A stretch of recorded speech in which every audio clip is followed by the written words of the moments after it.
तो आज का हमारा नेक्स्ट टॉपिक है डबल एंट्री सिस्टम। यानी कि आज हम लोग को जो पढ़ने हैं वो डबल एंट्री सिस्टम पढ़ने हैं। और आज से पहले हमने 4 से 5 क्लास यहाँ पे ली है। उन 4-5 क्लासों में हमने ये बताया था कि अकाउंट्स क्यों हम लोग करते हैं, टैली को क्यों यूज करते हैं, अकाउंट्स के कौन कौन से नेचर्स होते हैं, वो सारी चीज़ को हम एक बार फिर से डबल एंट्री सिस्टम के पहले हम एक बार रिपीट करना चाहते हैं। जो लोग नए हैं वो फिर से आपको सुन लें और हमारे पिछले वीडियोज़ को देख सकते हैं।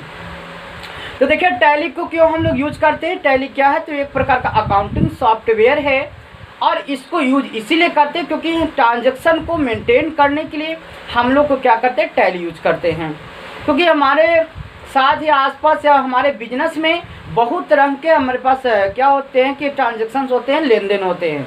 उन सभी चीज़ को रिकॉर्ड करना इतना पॉसिबल नहीं होता, हमारे पास इतनी मेमोरी नहीं होती है कि सारे चीज़ को रिकॉर्ड करके रखें। तो उन सारे चीज़ को रिकॉर्ड करने की जो विधि जो हम उपयोग करते हैं उसका नाम क्या है, टैली है। इसके बाद टैली को एंट्री करने से पहले हम लोग को क्या पढ़ना पड़ता है, तो अकाउंट्स पढ़ना होता है। और ये अकाउंट्स को हम अभी शॉर्ट वे में बता रहे हैं टैली के पर्पज़ से। लेकिन जब टैली का काम आप लोग शुरू कर देंगे, मार्केट में काम करने के लायक आप लोग को बना देंगे, तो आगे चल के हम उन टैली प्रोसेस को उन अकाउंट्स को हम अकाउंट की तरह पढ़ाएंगे। ठीक है, जो लोग कॉमर्स पढ़ते हैं। अभी फ़िलहाल हम टैली के प्रोसेस से शॉर्ट वे में आप लोग को कार्य की दृष्टि से हम बताएंगे। यहाँ पर हमने बताया था कि अकाउंट्स के कुल 4 नेचर्स होते हैं। वो आपका होता है एक्सपेंसेस यानी कि खर्चे, दूसरा है इनकम यानी कि आय, लायबिलिटीज दायित्व, एसेट्स यानी कि संपत्ति। हमारे बिजनेस में एसेट्स का एक बहुत बड़ा योगदान है और हमारे बिजनेस में एसेट्स का ही चलता है, काम उसी पे होता है। ठीक है, तो हम एक्सपेंसेस और इन सभी का दो टाइप्स बताए थे कि डायरेक्ट और इनडायरेक्ट वे में। लेकिन जब हम अकाउंट्स को थोड़ा देखेंगे तो और डीपली वे में जो है इसको और जो है कि डीपली वे में सारी चीज़ को हम जानकारी प्राप्त करेंगे।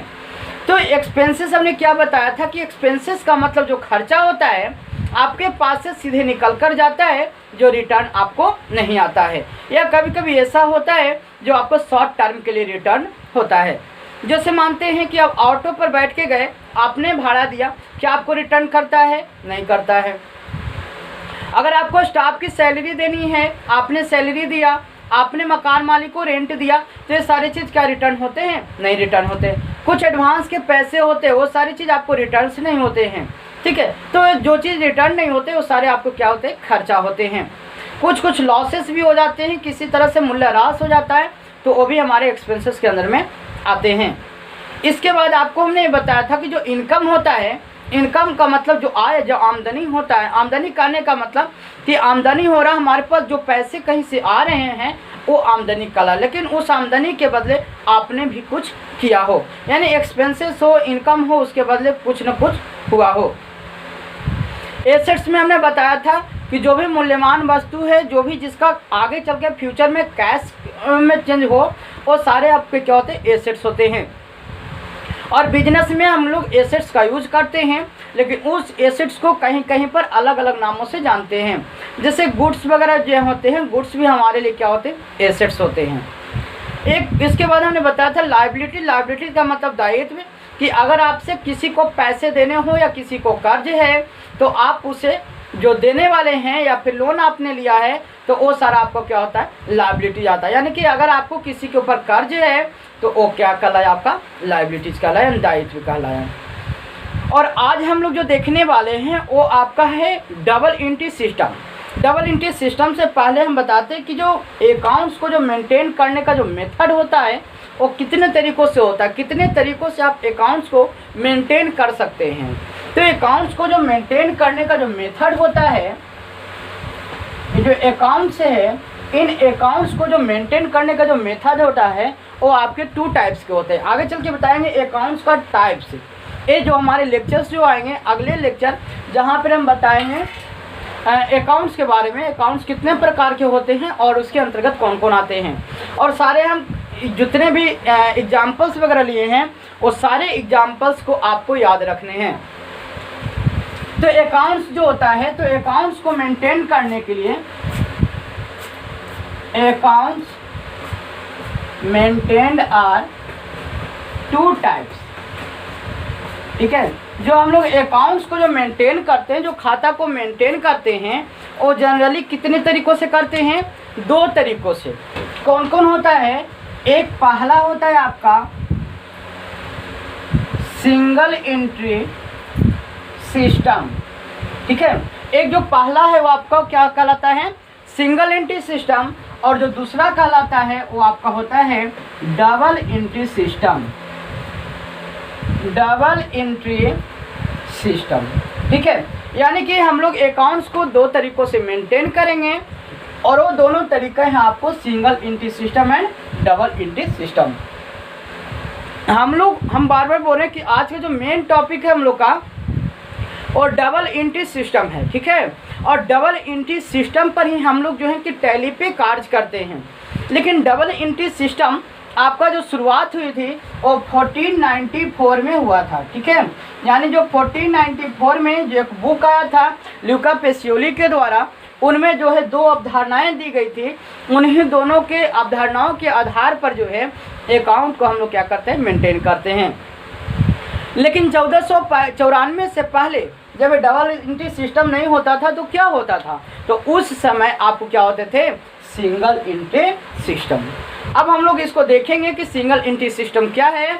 जनरली तो ये पढ़ाया नहीं जाता है, लेकिन फिर भी जब हम लोग अकाउंट्स को पढ़ रहे हैं तो अकाउंट्स में जब हम टैली को पढ़ रहे हैं तो हमने चाहा कि इस सिंगल एंट्री को भी हम बता दें। तो हम चलिए लिखते हैं, चलते हैं नेक्स्ट स्लाइड पे और आपको नेक्स्ट स्लाइड पे लेके चलते हैं सिंगल एंट्री सिस्टम के डिफिनेशन की ओर, ठीक है। तो बाकी प्रीवियस जो भी हमारे वीडियोज होंगे वो अकाउंट्स के चारों नेचर को बिल्कुल आप अच्छे तरीक़ों से याद कर लें और जो चीज़ समझ में नहीं आए वो हमें कमेंट बॉक्स में लिखकर पूछ सकते हैं, बता सकते हैं। तो चलिए चलते हैं नेक्स्ट स्लाइड की ओर। तो देखिए यहाँ पर हमने सिंगल एंट्री सिस्टम का आपको डिफिनेशन दिया है। इन डिफिनेशन को आप यहाँ से लिख लें, इसको समझ लें। ऐसे हम इसको थोड़ी शॉर्ट वे में हम आपको समझा देते हैं। देखिए कहता है सिंगल एंट्री सिस्टम, हमने बताया था कि अकाउंट जो होते हैं उसे मेंटेन जो होता है आपको डबल एंट्री सिस्टम के आधार पर होता है। लेकिन जो बिजनेस होते हैं, बिजनेस की जो अकाउंट्स जो खाते होते हैं वो आपके 2 तरीक़ों से मेंटेन किया जाता है। एक आपका होता है सिंगल एंट्री सिस्टम और एक होता है आपका डबल एंट्री सिस्टम।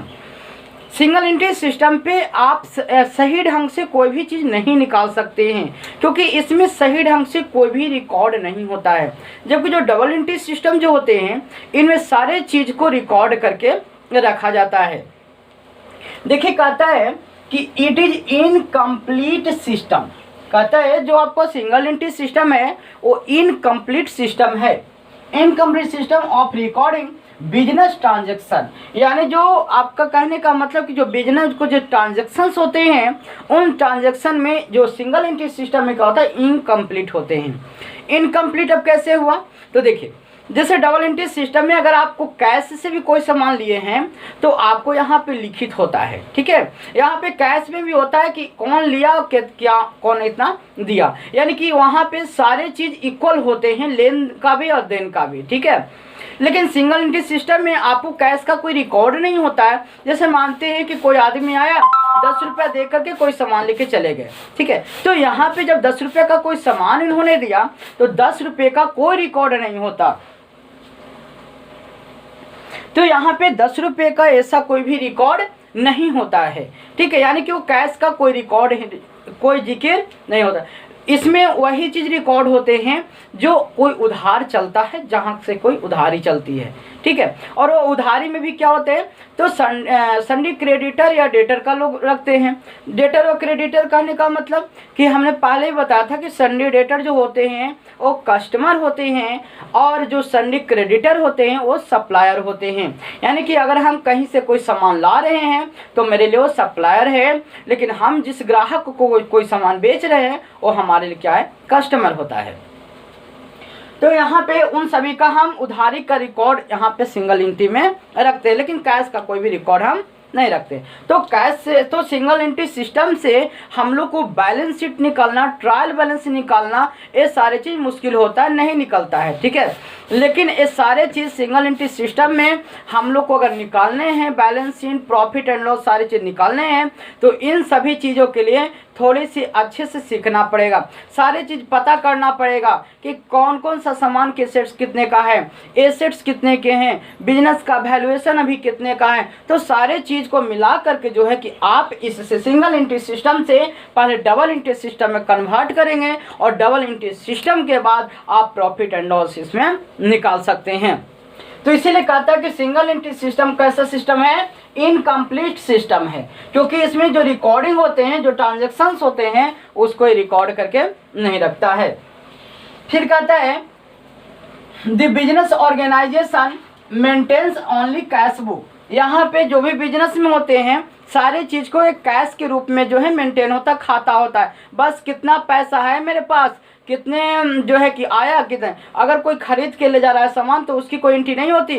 लास्ट में हमारे पास कितने बैलेंस आ रहे हैं, कितने पैसे हैं, बस उसको हम रिकॉर्ड करके रखते हैं कि आज हमारा इतना का सेल हुआ, आज हमारा 5,000 का सेल हुआ, आज हमारा 10,000 का सेल हुआ। लेकिन कैश का कोई एंट्री हम लोग नहीं रखते हैं। यही चीज़ अगर उधार हो तो उधार में हम लोग एंट्री इसका करते हैं। इसके बाद फिर कहता है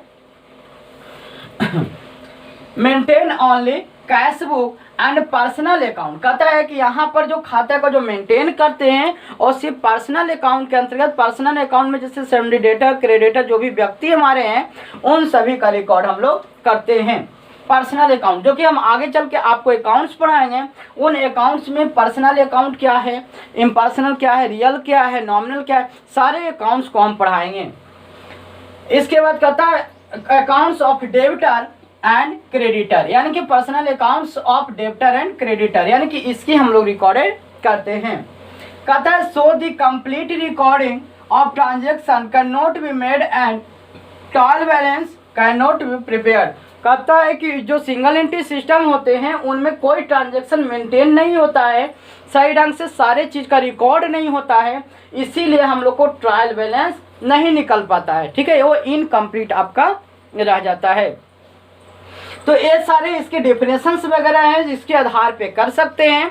और सिंगल एंट्री सिस्टम जो है किसी को सिखाने की ज़रूरत भी नहीं पड़ती है, यानी सिंगल एंट्री सिस्टम जो है एक बुद्धू आदमी को भी कहिए, एक छोटे मोटे लोग को भी कहिए जो अकाउंट्स का कोई भी नॉलेज नहीं है, टैली का कोई भी नॉलेज नहीं है, वो भी सिंगल एंट्री सिस्टम को मेंटेन करना जानता है। इसीलिए उसको सिंगल एंट्री सिस्टम पढ़ने की कोई आवश्यकता नहीं होती है। अब वो कैसे जानता है सिंगल एंट्री सिस्टम को, जो कभी नहीं पढ़ा उसको भी हम आगे तुरंत आपको दिखाएंगे, ठीक है। फिर यहाँ पे पैराग्राफ चेंज करके कहता है कि this system is better for a small scale businessman, यानी जो सिंगल एंट्री सिस्टम को जो मेंटेन करते हैं वो किस प्रकार के व्यापारी करते हैं। तो जो छोटे मोटे जो व्यापारी होते हैं वो सारे लोग क्या करते हैं, सिंगल एंट्री सिस्टम का यूज करते हैं। लेकिन जो बड़े बड़े व्यापारी होते हैं जिन लोग को टैक्सेशन वगैरह देना होता है, मंथली वगैरह देना होता है, तो उन सारे स्टाफ लोग को सैलरी देने होती है, कई स्टाफ लोग हैं, तो उन सभी को क्या करना होता है, तो उन जो यूज करते हैं वो डबल एंट्री सिस्टम यूज करते हैं। देखिए जो छोटे मोटे व्यापारी होते हैं वो कौन सा एंट्री सिस्टम को यूज करते हैं, सिंगल एंट्री सिस्टम को। कहता है this system is better for a small scale businessman. In this system, cash book is only main book and audit is separately made for debtor and creditor। यहाँ पर जितने भी जो कैश वगैरह होते हैं उन कैश का जो रिकॉर्डेड होता है और डेटर एंड क्रेडिटर के लिए होता है, उन्हीं के लिए मेन बुक ये बनाते हैं, ठीक है। डेटर क्रेडिटर मतलब किस ग्राहक से कितना पैसा लेना है और किस कस्टमर जो किस सप्लायर को, किस दुकानदार को कितने पैसे वगैरह देने हैं, किससे कितने उधार हैं, तो इन सभी का इसमें रखते हैं, रिकॉर्ड रखते हैं, ठीक है। Audit separately made for debtor and creditor. तो डेटर क्रेडिटर को आप अच्छी तरह से जान लें, क्योंकि टैली में आपको या अकाउंट्स में डेटर एंड क्रेडिटर को आपको डेबिट और क्रेडिट को ही मेन समझना है। अगर आप डेबिट और क्रेडिट को बारे में बता देंगे और डेटर और क्रेडिटर क्या होते हैं ये चीज़ आपने समझ लिया, तो अकाउंट्स में हम कहते हैं कि 60% से 70% जो है आपका कंप्लीट हो जाता है। क्योंकि सबसे ज़्यादा जो बाउंस करने वाला होता है डेटर क्रेडिटर नहीं, लेकिन डेबिट और क्रेडिट जो डबल एंट्री सिस्टम का मोड होता है उसमें प्रॉब्लम्स होती है। कहता है some audit is also made for some property, this system is also known as incomplete book keeping system.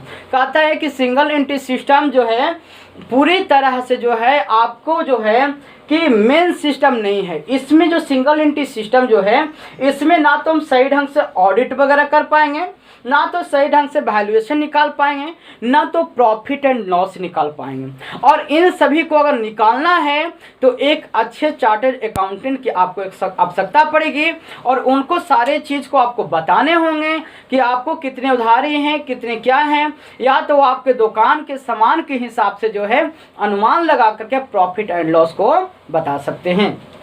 तो ये आपके सिंगल एंट्री सिस्टम का था, जिनमें कहा गया है कि सिंगल एंट्री सिस्टम जो है वो इनकम्प्लीट जो है कि सिस्टम होता है। ठीक है, इसके हम ऐसा करते हैं कि इसको मिटा करके हम थोड़ी सी इसको मेंटेन कैसे लोग करते हैं सिंगल एंट्री सिस्टम को उसको दिखा देते हैं। क्योंकि अभी हमने क्या बोला, अभी हमने यहाँ पे क्या बोला कि सिंगल एंट्री सिस्टम जो है किसी को बताने की आवश्यकता नहीं पड़ती। कैसे नहीं पड़ती है, तो चलिए हम इसको देखते हैं।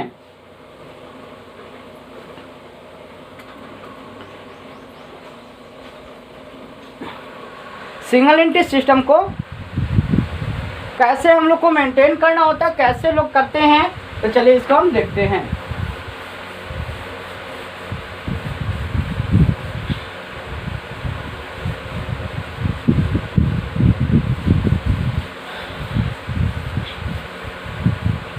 देखिए, जो छोटे मोटे व्यापारी होते हैं वो क्या करते हैं कि जो कस्टमर होते हैं और जो सप्लायर होते हैं उन सभी का एक रिकॉर्ड मेंटेन करते हैं। एक कॉपी में जो है नाम लिखते हैं। जैसे आप देखिएगा कि किसी व्यापारी को देखिएगा कि मानते हैं किताब है, एक पेज है, ठीक है, एक पेज है एक किताब का,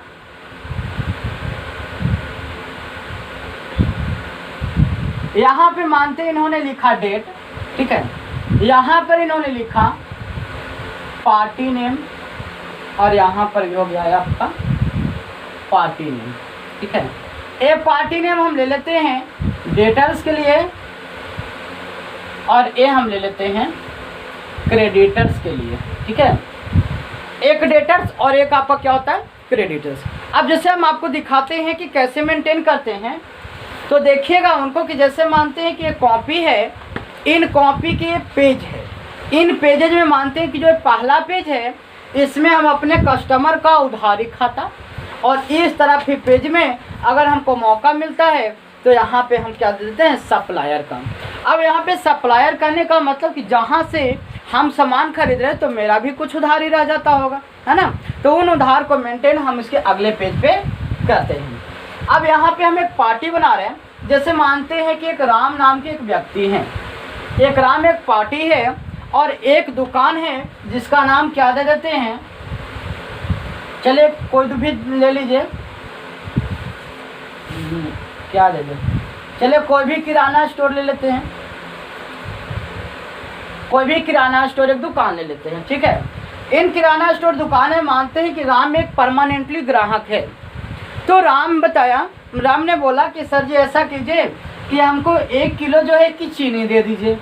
चलिए यहाँ पे चीनी हो गया, मानते हैं कि 40 रुपये किलो, इन्होंने लिख दिया 40 रुपये किलो इस रेट में। इसके बाद मानते हैं कि उन्होंने बोला कि सर आलू दे दीजिए 5 किलो, चलिए आलू हो गया 5 kg जी, कितने का, तो मानते हैं कि चलिए 100 रुपये का।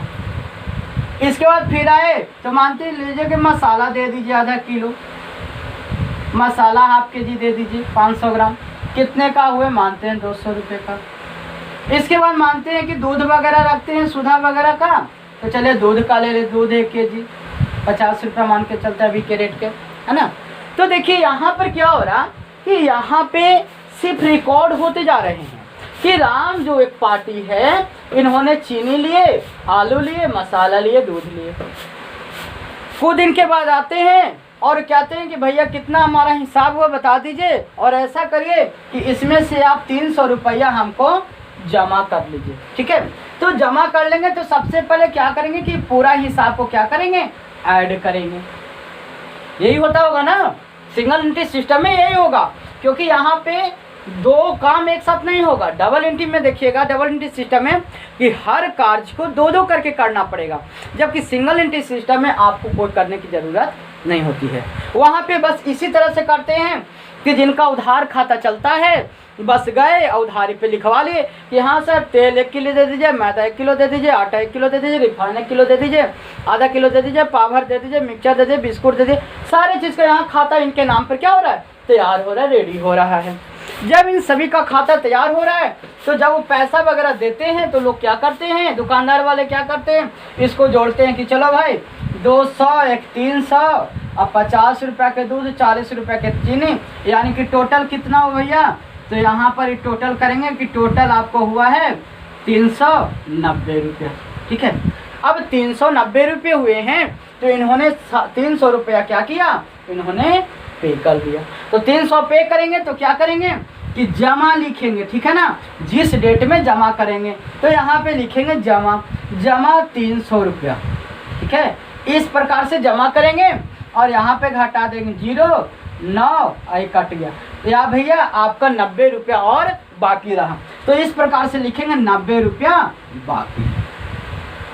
यही होता है ना, यही होता है, हमको पता है कि यही होता है सभी लोग के साथ। जनरल जो छोटे मोटे व्यापारी वगैरह हैं जो अकाउंट्स को मेंटेन नहीं करते हैं वो जनरली सिंगल एंट्री सिस्टम इसी प्रकार से करते हैं।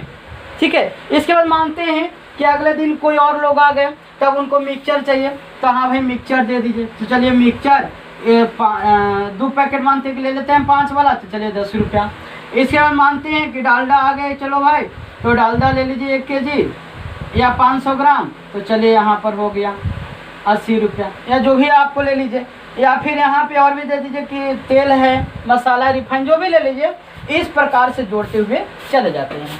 जब जोड़ते हुए चले जाते हैं तो फिर से जब वो कोई पैसा देता है तो पूरे अकाउंट को जोड़ते हैं और जोड़ने के बाद उसमें से क्या करते हैं, हटा देते हैं कि भैया इतना आपका बाकी रहा।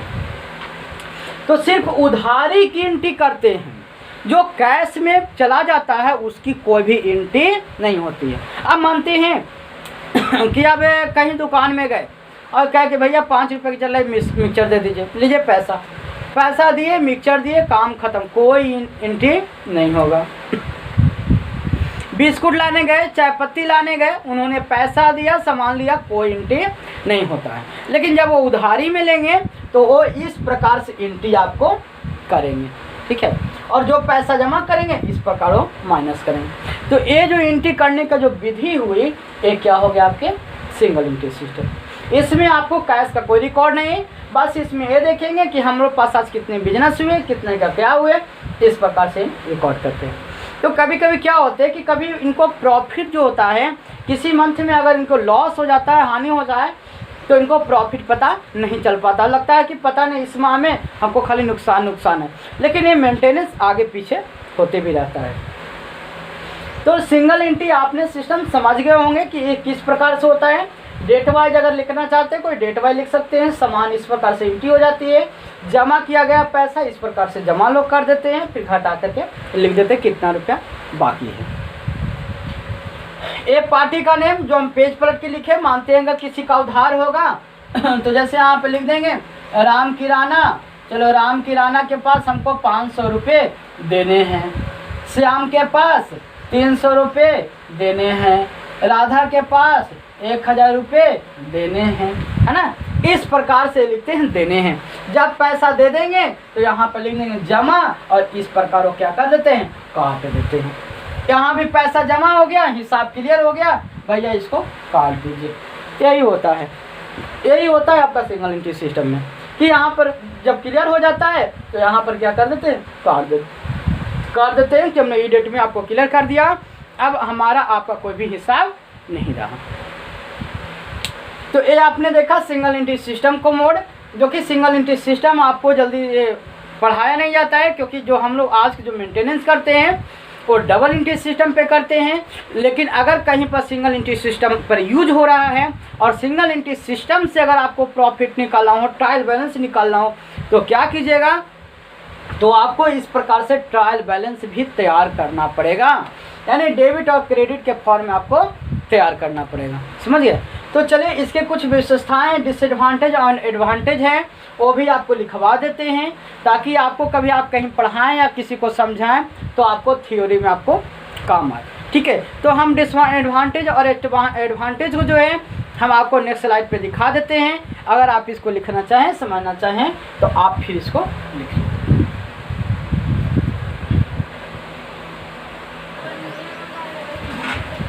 तो ये हमारे सिंगल एंट्री सिस्टम के जो एडवांटेज हैं, इन एडवांटेज में हम यहाँ पे कर रहे हैं, लिखा हुआ था it is best use for a small businessman. हमने पहले ही बताया था कि जो छोटे मोटे जो व्यापारी होते हैं उनके लिए जो है ये सिस्टम का उपयोग किया जाता है, यानी it is best use for a small scale businessman.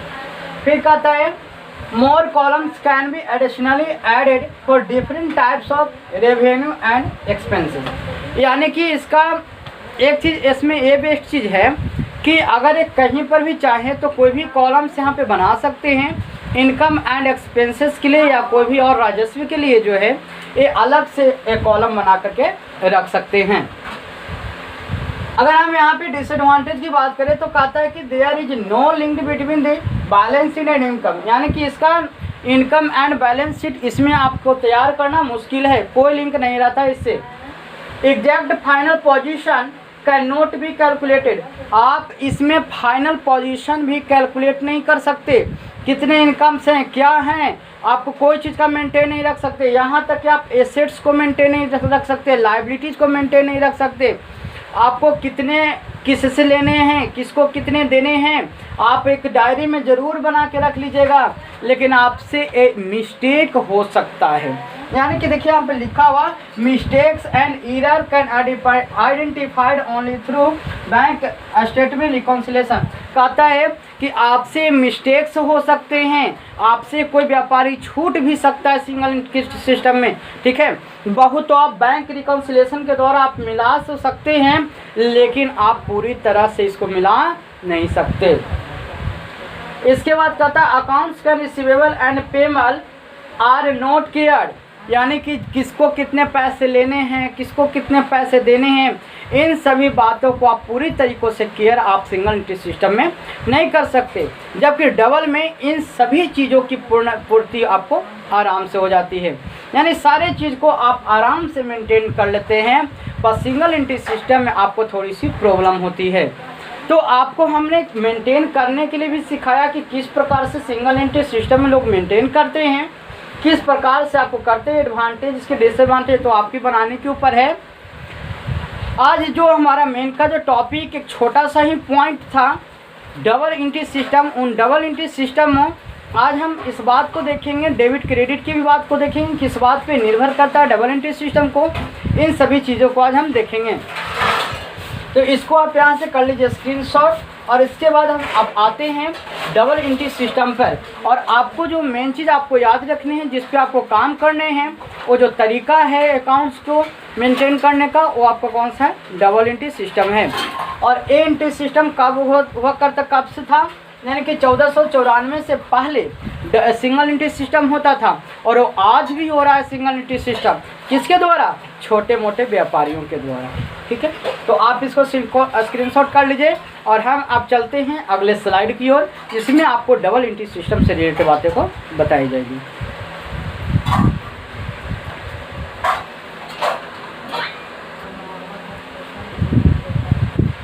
तो अब हम चलते हैं double entry system, single entry system के बाद डबल एंट्री सिस्टम की ओर। यहाँ पे कहता है कि that types of system in which all accounts are maintained, ठीक है। यानी कि जो यहाँ पे कहा जाता है कि जो डबल एंट्री सिस्टम है उनके अंदर जो जितने सारे अकाउंट्स हैं, ठीक है, account with to accepted word, यानी जो भी अकाउंट्स होते हैं डबल एंट्री सिस्टम में, वो दो तरीक़ों के शब्दों में आपको मेंटेन किए जाते हैं। वो शब्द कौन कौन से हैं, तो एक है आपके वन इज डेबिट, ठीक है, यानी जो दो वर्ड थे डबल एंट्री सिस्टम में, वो मेन वर्ड क्या थे, एक था वन इज डेबिट, ठीक है, और जो दूसरा वर्ड था अनदर इज क्रेडिट। यानी कि डबल एंट्री सिस्टम में जो मेन बातें होती है, जिस पे सारे अकाउंट्स मेंटेन होते हैं आजकल, जितने भी तरह के अकाउंट्स होते हैं, जितने तरह के भी ट्रांजेक्शन होते हैं, वो आज किस पे निर्भर तो बड़े बड़े कंपनियों में डबल एंट्री सिस्टम पे, जिसमें आपको सारी चीज़ का रिकॉर्ड आसानी से करके रखा जाता है और इनमें दोनों चीज़ बिल्कुल इक्वल होता है। अगर हम एक एग्जाम्पल के पर्पज़ से समझाएं तो हम ये कह सकते हैं कि हमने एक कंप्यूटर खरीदा 25,000 का, तो यदि आपने एक कंप्यूटर या हमने एक कंप्यूटर 25,000 का खरीदा तो हमारे पास क्या आया कंप्यूटर और हमारे पास से क्या आ गया कैश। तो हम दोनों बातों को यहाँ पे रखते हैं। अगर मानते हैं कि हम कहीं से कोई सामान खरीदे या हमने किसी को कर्जा दिया तो पार्टी का नेम और हमारे पास से क्या गया उसका नेम, और दोनों चीज़ों को हम दोनों तरीक़ों से मेंटेन करते हैं ताकि अगर कभी भविष्य में पूछा जाए किसके द्वारा ये सारे चीज़ गया, क्या हुआ, कैसे हुआ, तो सारे चीज़ों को जो है हम लोग डबल एंट्री सिस्टम में हम पता कर सकते हैं। यानी कि यहाँ पर जितने भी कार्य होते हैं वे सारे कार्य दोनों बातें पर निर्भर करती है जो एक दूसरे के बिल्कुल इक्वल होते हैं। यानी कि इस बात को भूलना नहीं है कि एक आपका डेबिट होता है और दूसरा क्या होता है क्रेडिट होता है। डेबिट और क्रेडिट के बारे में हमने पहले भी बताया था कि जो डेबिट और क्रेडिट होते हैं, डेबिट हमेशा जो किस तरफ होते हैं अकाउंट्स के बाएं तरफ होते हैं और जो क्रेडिट होते हैं अकाउंट्स के दाएं तरफ होते हैं। फिर कहता है मैकवार्थ की बताया कि इट इज़ फर्स्टली इंट्रोड्यूस इन 1494। कहता है कि जो ये टैली की जो पद्धति जो डबल एंट्री सिस्टम, टैली अभी तो आया नहीं, अभी तो डबल एंट्री सिस्टम की बात कर रहे हैं। जो डबल एंट्री सिस्टम की जो बात कर रहे हैं यहाँ पे अभी टैली की बात नहीं हो रही, ठीक है, यहाँ पे डबल एंट्री सिस्टम की बात हो रही है।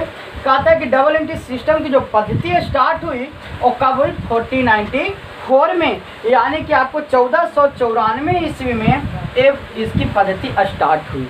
लेकिन किसके द्वारा हुई थी? बाय ए बुक ऑफ इतालवी मैथमेटिशियन। ये जो एक किताब लिखे थे इतालवी मैथमेटिशियन जो थे वो थे फ्रांसिस लूका पेशियोली, ठीक है, फ्रा लूका पेशियोली एंड उनका नियरली फ्रेंड्स यानी जो नज़दीकी के जो करीबी के जो दोस्त थे वो थे लियोनार्डो दा विंची, ठीक है, लियोनार्डो दा विंची। ये जो दोस्त थे इन्होंने ल्यूका पेशियोली ने एक बुक लिखा था। उस बुक में जो है इन्होंने क्या किया था 1494, और उस बुक का नाम था डी कंप्यूटी सेट।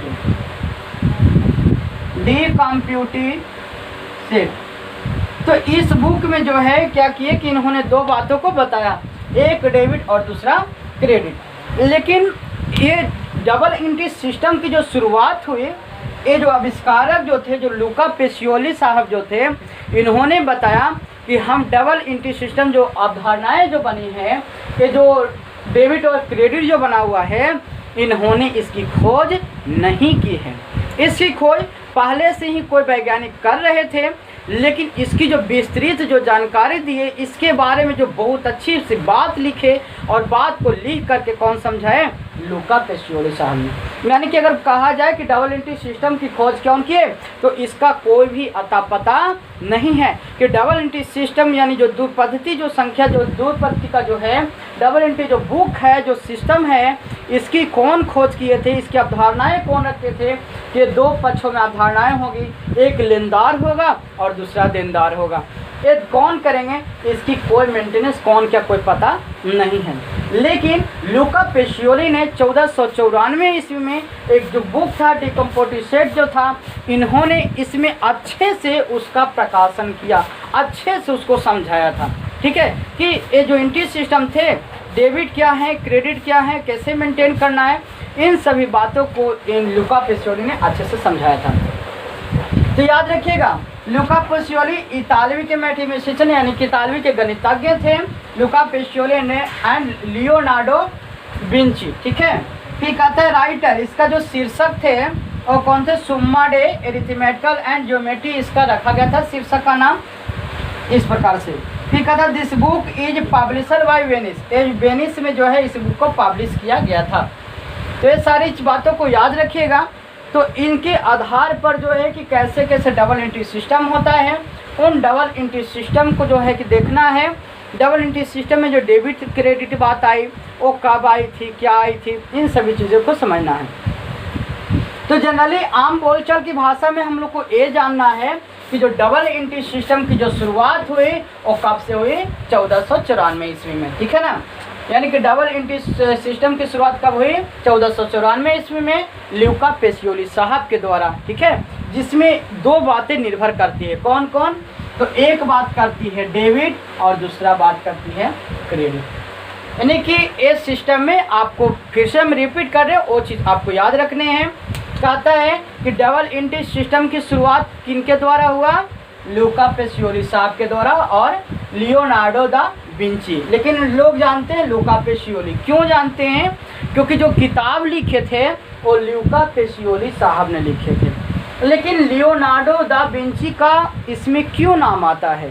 तो इसीलिए नाम आता है कि जो ये किताब लिखे थे ल्यूका पेसियोली साहब ने, जो बातें को समझाई थी, उन बातों को समर्थन कौन किए थे? ये लियोनार्डो दा विंची ने किए थे, ठीक है। इनके जो दोस्त थे, इन्होंने इनके अनुसार इनका चलचित्रण किया, अकाउंट्स को कैसे कैसे करना है, कैसे मेंटेनेंस करना है, उसका चलचित्रण ये साहब किए और सारे बुक को लिखने का काम है ल्यूका पेसियोली साहब ने किया था।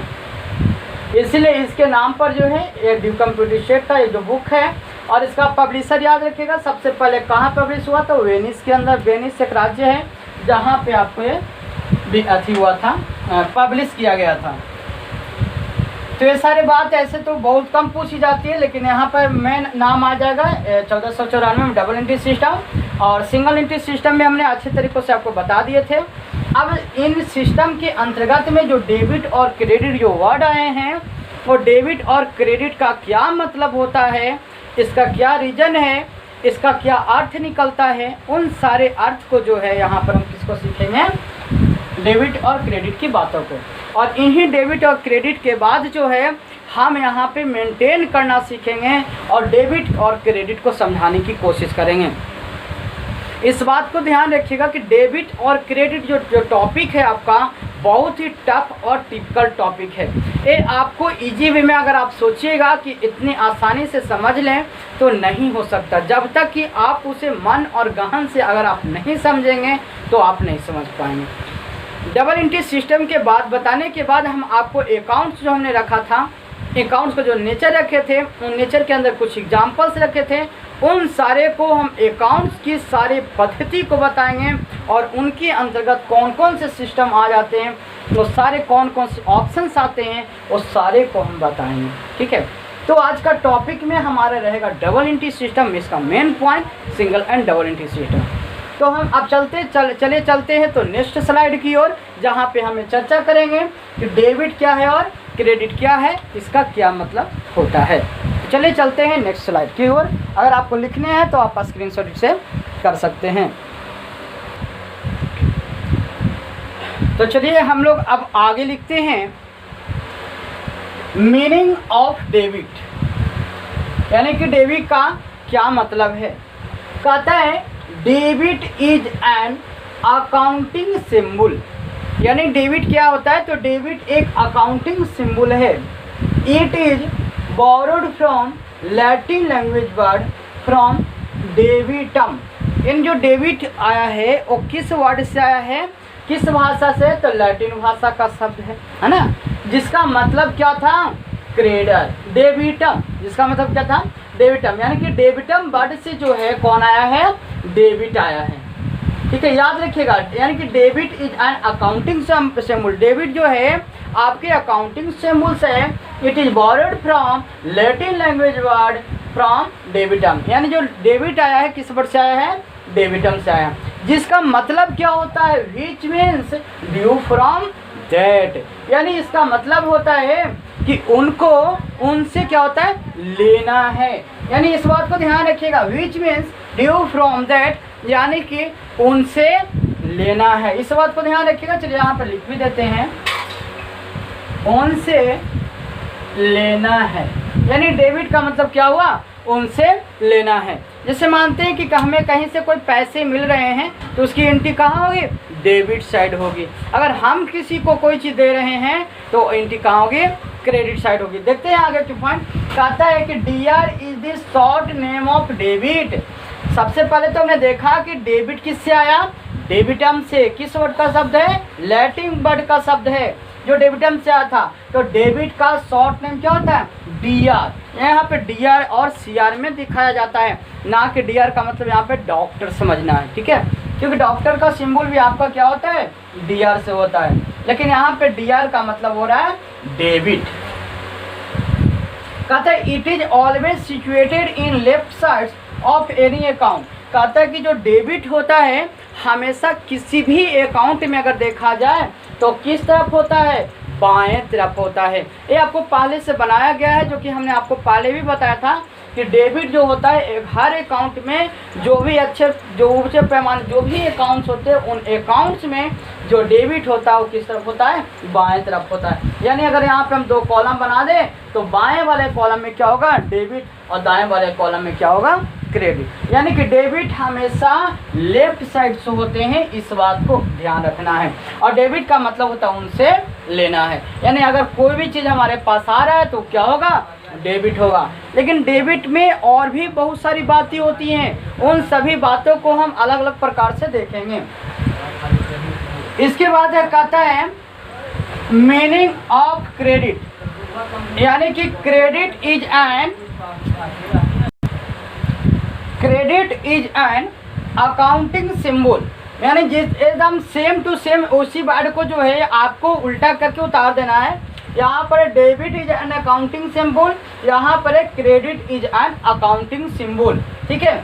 It is borrowed from Latin language word credere. यहाँ पर जो डेबिट है वो किस वर्ड से आया हुआ है? डेबिट से आया हुआ है, जबकि जो क्रेडिट होता है वो किस वर्ड से आया हुआ है? क्रेडर से आया हुआ है। इस बात को ध्यान रखिएगा। कहता है which means due to date, यानी कि इसका मतलब क्या होता है? इसका मतलब होता है आपको उनको देना है, उनको देना है, ठीक है। यानी कि आपने यहाँ पे समझा कि डेबिट का आपका शॉर्ट नेम क्या है? DR, और क्रेडिट का जो शॉर्ट नेम आपका क्या हो जाएगा? CR। आप सेम यही बात को आप यहाँ पे लिख दे सकते हैं। यहाँ पे जैसे लिखा हुआ debit is short name of debit, यहाँ पर लिख सकते हैं CR is the short name of credit, ठीक है।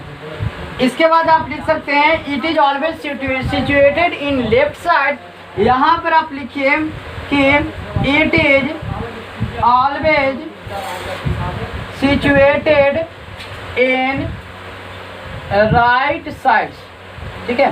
सेम आपको इसी का अपोजिट कर देना है। डेबिट आपका कहाँ होता है? लेफ्ट साइड, तो क्रेडिट आपका कहाँ हो जाएगा? Right side. डेबिट का शॉर्ट नेम क्या है? DR।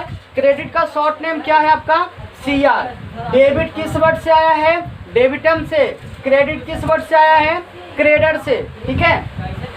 ये आपका डेबिट और क्रेडिट का है। आपको थोड़ी बहुत अलग से जो वॉइसेस आते हैं उसको आप इग्नोर कर दीजिएगा। यहाँ पर उस वॉइसेस का आपका कोई भी एंट्री नहीं है, ठीक है, क्योंकि कभी कभी घरेलू रहने पर आसपास से थोड़ी बहुत आती रहती है आवाज़ें वॉइसेस को। तो अब यहाँ पर हम आगे देखते हैं कि अकाउंट्स में अगर आप किसी भी बैंक खाता को आप ले लें तो उन बैंक खाता में आप यही देखिएगा कि आपको किस तरफ से कौन से वर्ड लिखे होते हैं। चलिए हम कोशिश करते हैं आपको अकाउंट्स में दिखाने की। पेज जो अकाउंट्स के जो खाते होते हैं आप लोग को, उन बैंक खातों को हम देखते हैं कि सही में डेबिट किस तरफ लिखा हुआ है और क्रेडिट किस तरफ लिखा हुआ है। तो चलिए हम दिखाते हैं आप लोग को एक बैंक अकाउंट्स के माध्यम से, खाता के माध्यम से। देखिए हमारा खाता है बचत खाता, मध्य बिहार ग्रामीण बैंक का है, एक आंध्रा बैंक का था वो भी है नहीं। तो इन खातों में हम आपको ये दिखाने की कोशिश करते हैं कि डेबिट किस तरफ होता है और आपको क्रेडिट किस तरफ लिखा हुआ होता है। देखिए यहाँ पर ध्यान से देखिएगा, देखिए आपको यहाँ पे कोशिश करते हैं दिखाने की। देखिए इस प्रकार से आपको यहाँ पे लिखा हुआ है डेबिट एंड क्रेडिट। ये आपका देखिए अमाउंट जो लिखा हुआ है DR, जो शॉर्ट में लिखा हुआ है डेबिट अमाउंट, ठीक है। और ये आपको लिखा हुआ क्रेडिट अमाउंट। अगर आप बैंक में जाते हैं तो बैंक में जो भी पैसे आपको निकाले जाते हैं, जो भी पैसे आप उनसे लेते हैं, उनको कहाँ एंट्री किया जाता है? डेबिट साइड, ठीक है। और जो चीज़ हमारे पास से जाता है वो क्या किया जाता है? क्रेडिट में। मान के चलते हैं कि ये बैंक अकाउंट का जो खाता है, ये बैंक में जो पैसे हैं वो पैसे ज़रूर हमारे हैं, लेकिन जब हम अकाउंट्स की बात करेंगे तो अगर मानते हैं हम बैंक में पैसा जमा करने जा रहे हैं तो क्या होता है कि हमारे पास से पैसे जाते हैं, ठीक है। तो जब हम भी हमारे पास से पैसे जाएंगे तो कहाँ एंट्री होगा? आपको क्रेडिट साइड में एंट्री होगा। लेकिन जब जब हम बैंक से पैसे निकालेंगे, जब जब हम बैंक से पैसे निकालते हैं तो याद रखिएगा कहाँ पर एंट्री होगी, लेफ्ट साइड डेबिट साइड में। यानी कि यदि आप बैंक में पैसा जमा करने जाएंगे तो आपके क्रेडिट साइड एंट्री होगी, और जब आप बैंक से पैसा निकालेंगे तो वो एंट्री आपको बाएं तरफ दिखता है, यानी डेबिट साइड में। और दोनों को मिलाने के बाद, डेबिट और क्रेडिट के बाद जो फाइनल जो अमाउंट बचता है वो आपका कहाँ होता है, यहाँ पर आपको शो करते जाता है। देखिए यहाँ पे शो करते जाता है। तो सारे पैसे जमा का है, सारे पैसे निकासी का है। तो इस प्रकार से आपके सारे ट्रांजैक्शंस को भी दिखाया जाता है। तो एक बैंक का स्टेटमेंट्स के अनुसार जो है आगे चल के हम लोग सारी चीज़ों को सीखेंगे और सारी चीज़ों को मेंटेन करना भी सीखेंगे।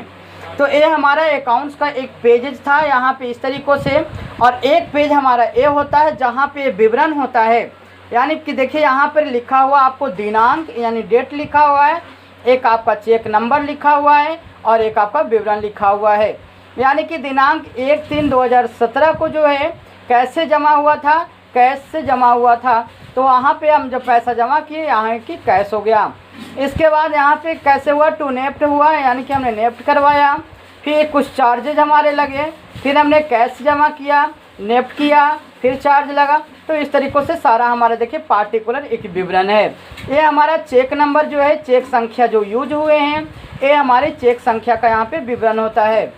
ठीक है, तो इस प्रकार से देखिए ये पूरे चेक संख्या जो है इस प्रकार से हमारे यूजेज हुए हैं, जो कि हम यहाँ पे चेक संख्या का यूज किए हैं। उन सारे का यहाँ पे पूरी डिटेल्स आपको दी हुई होती है।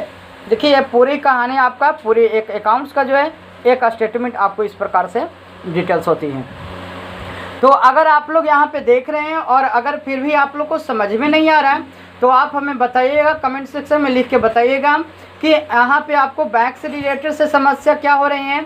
आप बैंक में पैसा जमा करेंगे तो उसे क्या कहेंगे, जब आप बैंक से पैसा निकालते हैं तो आप उसे क्या कहेंगे। तो एक सारी एंट्री आगे चल के हम धीरे धीरे जैसे भी बताएंगे, धीरे धीरे सारे मेंटेनेंस को करने के लिए भी सिखाएंगे। तो हमने यहाँ पर ये देखा कि टैली की तो हम बात नहीं करें, हमने यहाँ पर देखा कि जो अकाउंट्स होते हैं, अकाउंट्स को मेंटेन करने के लिए हमें दो वर्ड का यूज करते हैं। एक आपका होता है डेबिट और दूसरा क्रेडिट होता है। इन जो दो वर्डों का जो उपयोग होना शुरू हुआ था और डबल एंट्री सिस्टम में होना शुरू हुआ, क्योंकि अगर हम सिंगल एंट्री सिस्टम रखते हैं तो सिंगल एंट्री में हमें कुछ पता नहीं चल पाता है, कब क्या कैसे हो रहा है, किसके द्वारा हो रहा है, ये सारे चीज़ों को हम मेंटेन इसमें नहीं रख पाते हैं। लेकिन यही हमने बैंक के द्वारा दिखाया कि जो भी यहाँ पे रिकॉर्डेड होते हैं वो सारे रिकॉर्ड को रखता है। अगर आप बैंक से स्टेटमेंट मांगिएगा कि सर 500 रुपया किस डेट में आया है, कब आया है, और सारे कोई रिकॉर्ड करके रखता है।